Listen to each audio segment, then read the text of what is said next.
Because she carried a child without marriage, Ifuna's father disowned her and forced her into the streets, casting long golden rays through the windows of a modest clay house. Inside, the air was thick with tension. Amara, a young woman barely out of her teenage years, stood in the center of the room with trembling hands. Her heart pounded like a drum against her chest, as her father, Obinna, loomed before her with an expression carved in stone. She had always been his pride. The villagers admired her beauty, her kindness, and her devotion to her family. But now, Obinna's pride was wounded, replaced by a storm of anger and disappointment. His booming voice shook the room as he demanded an answer. "Amara, is it true? Tell me it is not true." Her lips parted, but the words refused to come. She lowered her gaze, unable to meet the sharp glare of her father's eyes. The silence spoke louder than any confession. Obinna's face darkened, his hands balling into fists. "How dare you bring shame to my house? After all the sacrifices I made for you, do you not know what people will say about me? About our family?" His voice cracked between fury and pain. Amara's mother, Ngozi, sat in the corner, her eyes glistening with tears. She wanted to speak, to shield her daughter from the storm, but fear sealed her lips. In their culture, the father's word often carried the weight of judgment, and to challenge it was to invite ruin upon the whole household. Finally, Amara whispered, her voice trembling like a leaf in the wind. "Father, I made a mistake, but I will make it right. Please, don't cast me away." Her hands instinctively moved to rest on her stomach, the small swell that carried her secret, her child. The sight enraged Obinna further. To him, it was a reminder of betrayal, a scar on his honor. He turned away, pacing the room like a lion trapped in a cage. "No, you will not stay here. From this night onward, you are no longer my daughter. Pack your things and leave this house." The words cut deeper than any knife. Amara gasped, tears spilling down her cheeks. She had feared his anger, but never imagined he would sever their bond so cruelly. Her mother finally stood, rushing to her side. "Obinna, please! She is still your child. She needs us now more than ever. Have mercy." But Obinna raised his hand, silencing her. His voice was firm, final. "Mercy? Did she show me mercy when she chose to disgrace me? No. Let her go. Let the world teach her what family she has abandoned." Ngozi clutched Amara's shoulders, her sobs muffled in her daughter's dress. Amara, barely able to breathe through the grief, gently kissed her mother's forehead. "Don't cry, Mama. I will be fine. I will survive." Her words were brave, but inside her heart was breaking. The villagers outside could already sense the turmoil. A few heads turned as the door creaked open, and Amara stepped out into the twilight, a small bundle of clothes clutched to her chest. Her father's shadow stood in the doorway, cold and unyielding, while her mother's figure trembled behind him. The wind carried whispers through the streets as neighbours peeked from their windows. Some shook their heads in pity, others in judgment. But Amara walked on, her feet heavy, yet determined. The road ahead was dark, uncertain, and frightening. But she knew one thing. She carried within her a life that deserved love, even if the world had turned its back on her. That night, under the weight of rejection and sorrow, Amara swore silently to herself she would endure whatever came her way. She would not let her child suffer for her choices. If her father's pride had closed his heart, then she would open hers wider than ever. Yet deep inside her, a faint hope lingered that someday, somehow, her father would see her not as a mistake, but as a daughter worth loving again. And so began her journey, the lonely road of a castaway daughter, carrying not only her own burden, but also the promise of a new life. The night swallowed Amara, as she stepped away from the only home she had ever known. The street was quiet except for the whisper of the wind and the soft patter of her bare feet against the damp earth. She clutched her small bundle of belongings tightly to her chest, a few clothes, a faded blanket her mother had secretly slipped inside, and nothing more. Her tears blurred the road ahead, but she refused to stop. Each step away from her father's house was heavy, as though her heart resisted the path forced upon her. Behind her, the faint glow of the clay house grew smaller, until it disappeared into the darkness. Ahead, only uncertainty awaited. The villagers who had heard the shouting earlier peered from behind shuttered windows. Some whispered, shaking their heads. "So it is true," one muttered. "The girl is with child, and the father has sent her away." Another voice, low and pitying, replied, "What a shame. Such a bright future, gone like dust." Amara heard their murmurs carried on the night air, but she kept her chin lifted. If she faltered now, despair would consume her. The road stretched endlessly, lit only by the pale moon. Her body was weary, but her thoughts weighed more than her tired legs. Memories of her childhood flooded her mind. Her father's laughter when she took her first steps, his pride when she excelled at school, the warmth of his arms when she was frightened by storms. How quickly love had turned to rejection. She pressed a hand to her stomach, whispering softly to the life inside her, "Do not be afraid. I am here. I will not leave you." Hours passed as she walked through the darkened paths, guided by instinct rather than destination. At times, she paused beneath a tree, listening to the night sounds, the chirp of crickets, the rustle of leaves, the distant bark of a dog. Hunger gnawed at her stomach, but worse than hunger was the loneliness that wrapped around her like a cold shroud. By dawn, she reached the outskirts of the neighbouring village. The rising sun painted the sky with strokes of pink and gold, but its beauty could not mask the ache in her heart. Her feet were blistered, her body trembling from exhaustion. She sank to the ground beneath a tree, her bundle resting beside her. For the first time since leaving home, she allowed herself to sob freely. Yet even as tears streamed down her face, her thoughts turned again to her child. She laid her palm gently on her stomach and spoke through her sobs. "You are my hope, my reason to keep walking. Even if the world rejects me, I will not reject you." The baby stirred within her, a faint flutter that gave her strength. It was then that an old woman passing by noticed her. Bent with age, but sharp-eyed, she carried a basket of firewood upon her head. Stopping, she studied the girl collapsed at the roadside. "Child, are you lost?" she asked gently. Amara wiped her face quickly, ashamed of her weakness. "No, Mama," she whispered, "just tired." The woman set her basket down and knelt beside her. She noticed the swell of Amara's belly, the weariness in her eyes. She said no more, but offered her hand. "Come." No one should face the road alone. With trembling fingers, Amara accepted. That simple act of kindness felt like a rope pulling her from drowning waters. The woman guided her to a small hut at the edge of the village, where she offered her food, a bowl of warm porridge, and a mat to rest on. Amara wept again, but this time from gratitude. Though cast out by her own blood, here was a stranger willing to help. The road was still uncertain, her future still clouded, but she knew she was not entirely forsaken. There were still hands in the world that would reach for her. And so, Amara began a new chapter of her journey, no longer a daughter of her father's house, but a mother-to-be, a wanderer who must carve her own path. The lonely road stretched on, yet with every step she grew stronger. Her pain had not destroyed her. It had only planted seeds of resilience that would one day bloom.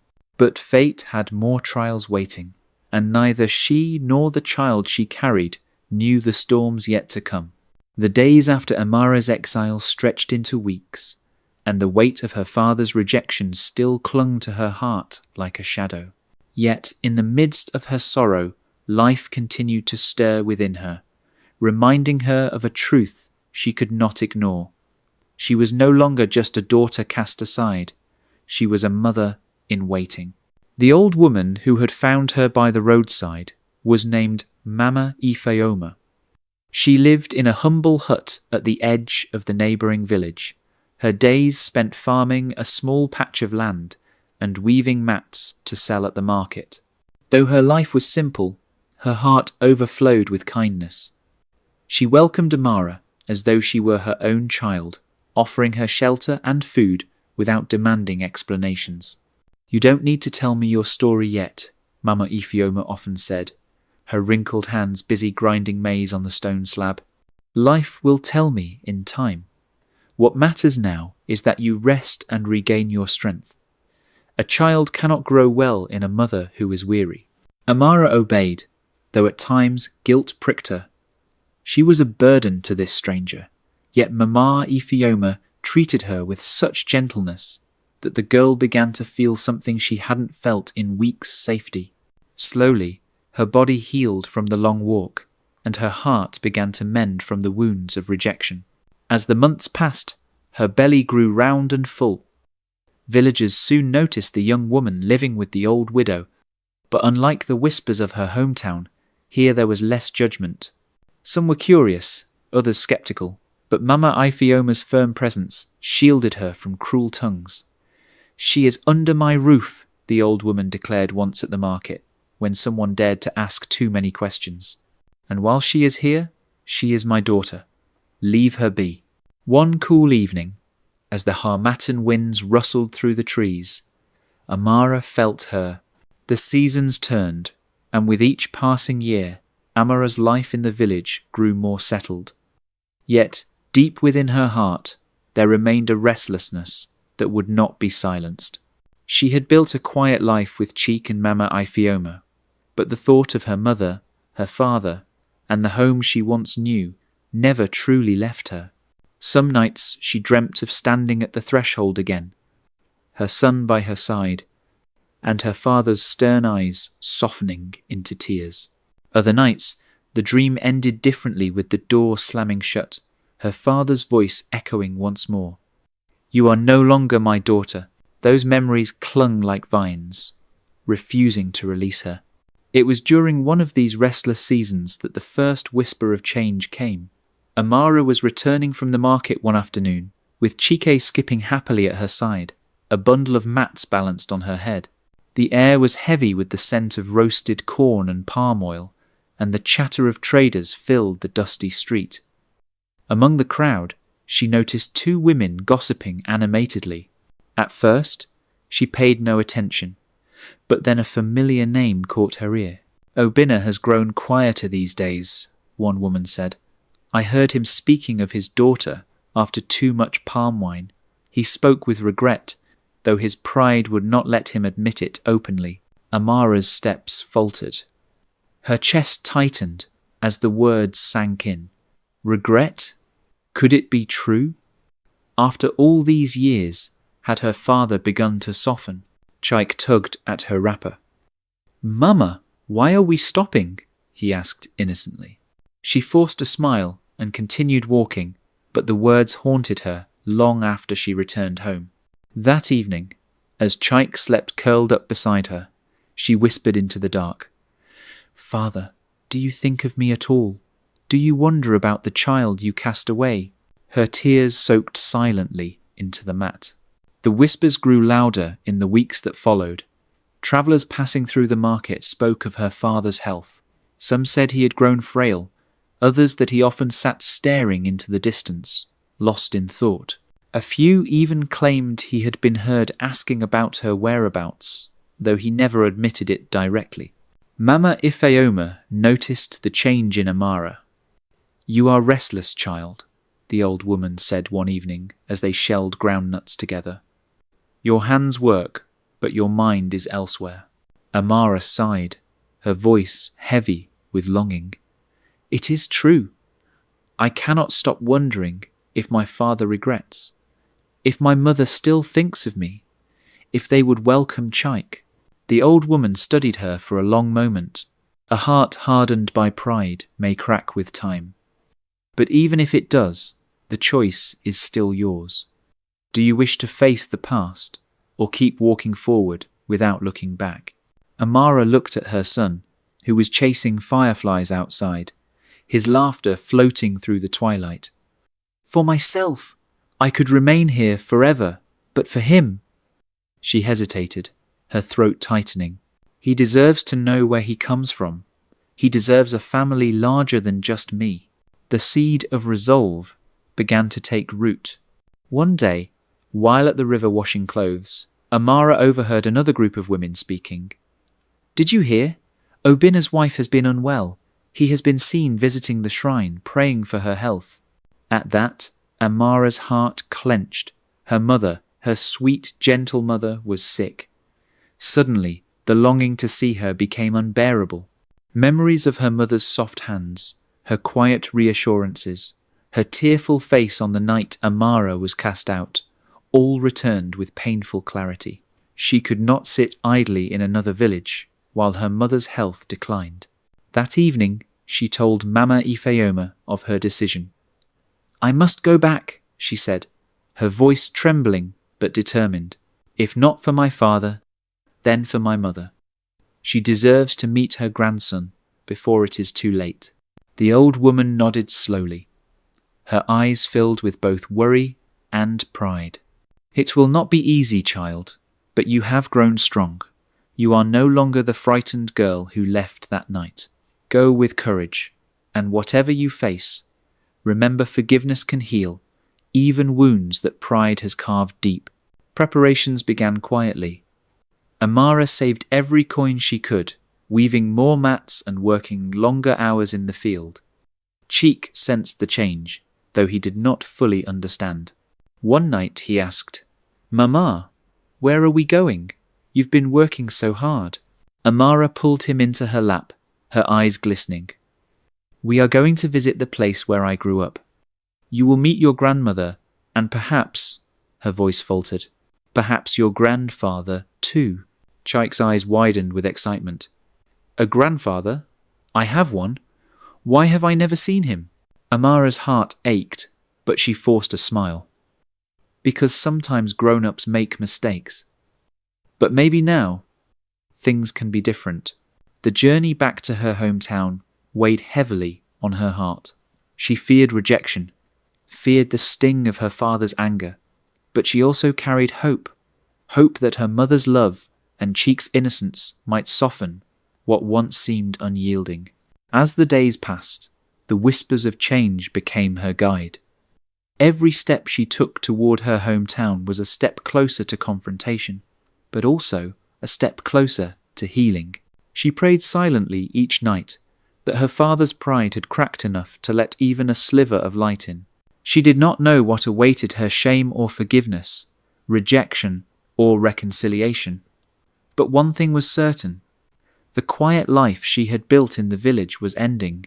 A new chapter was calling, and it would begin at the very doorstep from which she had been cast away 3 long years ago.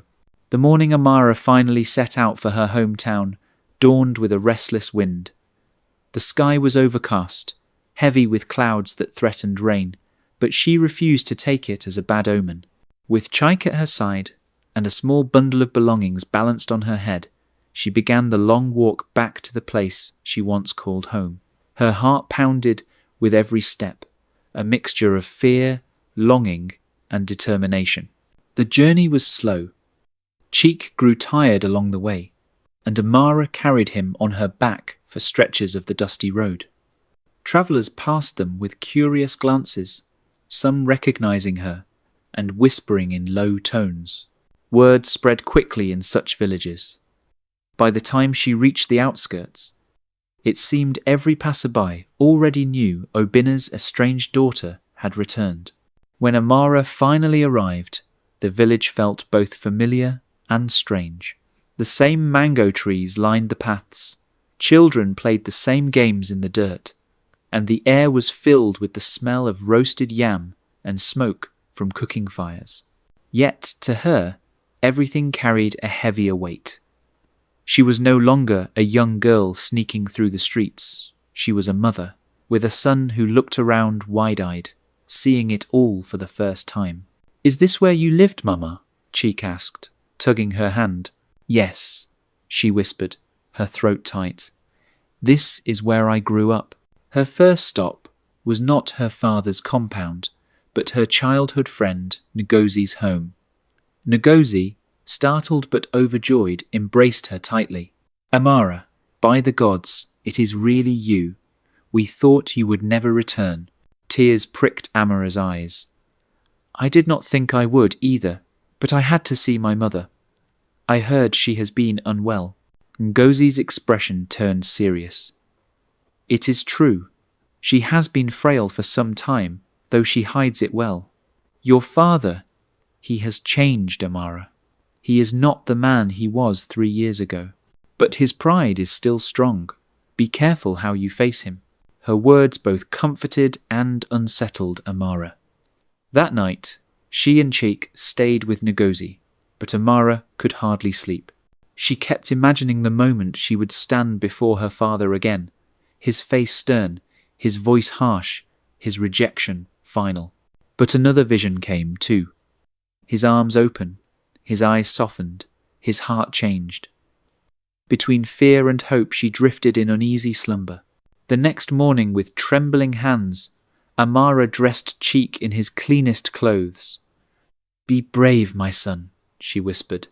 "Today you will meet your grandparents." Together, they walked to her father's compound. The compound had not changed much. The same tall gate, the same earthen walls, the same air of authority that seemed to hang over it. Amara paused at the entrance, her breath catching. Memories rushed back. The night she had been driven out, the echo of her father's voice, the sting of rejection. For a moment, she almost turned away, but Chaik squeezed her hand. "Mama, don't be afraid. I am here." Drawing strength from his innocence, Amara lifted her head and stepped inside. Her mother was the first to see her. She was sitting beneath the shade of a tree, her face thinner than Amara remembered, her movements slower.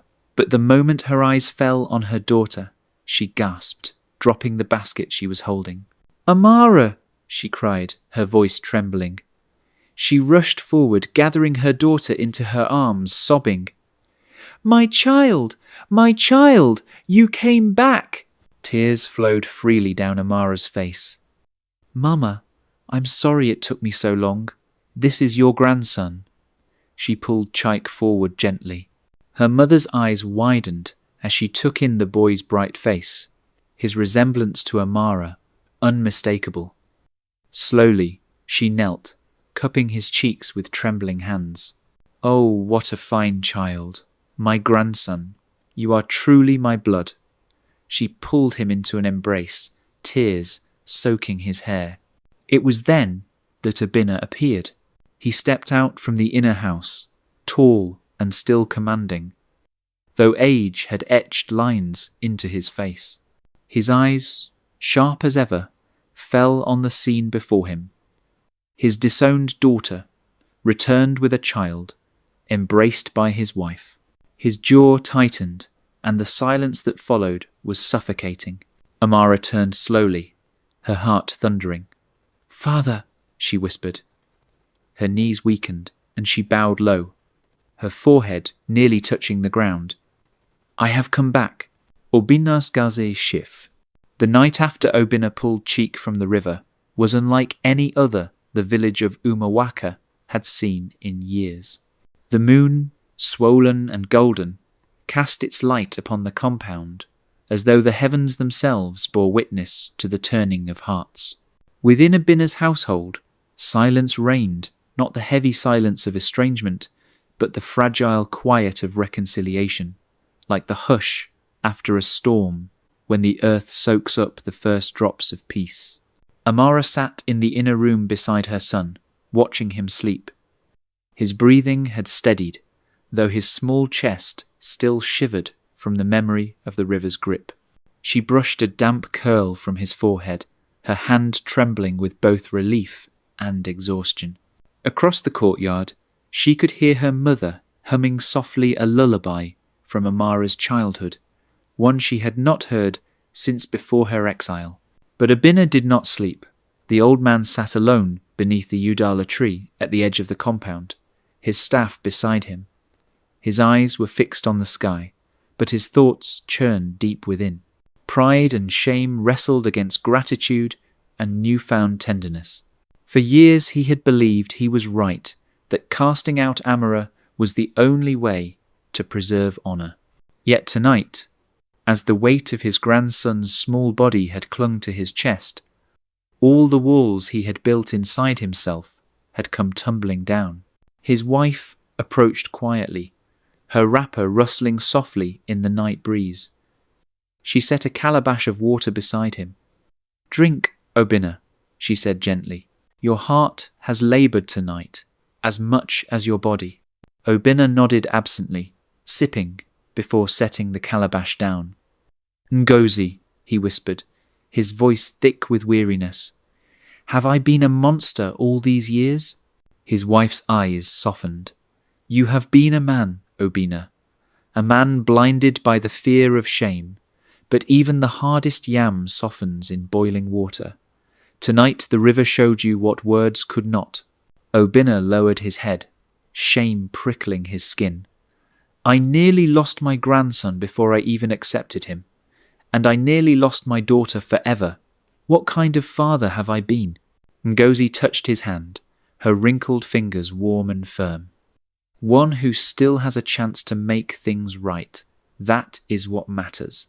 The following morning, the compound stirred earlier than usual. Villagers arrived in small groups, some carrying gifts of yam, palm wine, and kola nuts.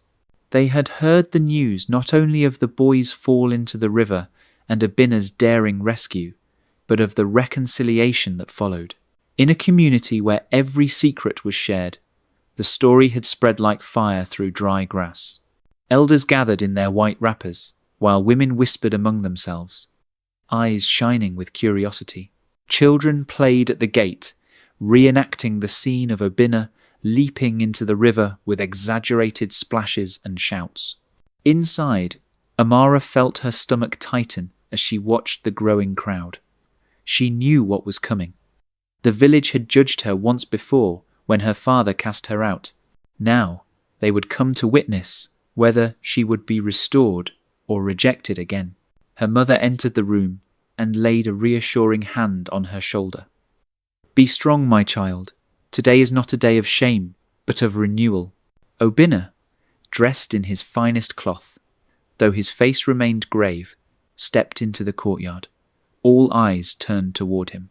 Uchenna, the elder who had once spoken boldly at the gate, stood forward with a kola nut in hand. "Obinna," he said, his voice carrying the weight of tradition, "the whole village has heard what happened. We are gathered to see with our own eyes what our ears have been told. Your daughter, who was once cast away, has returned.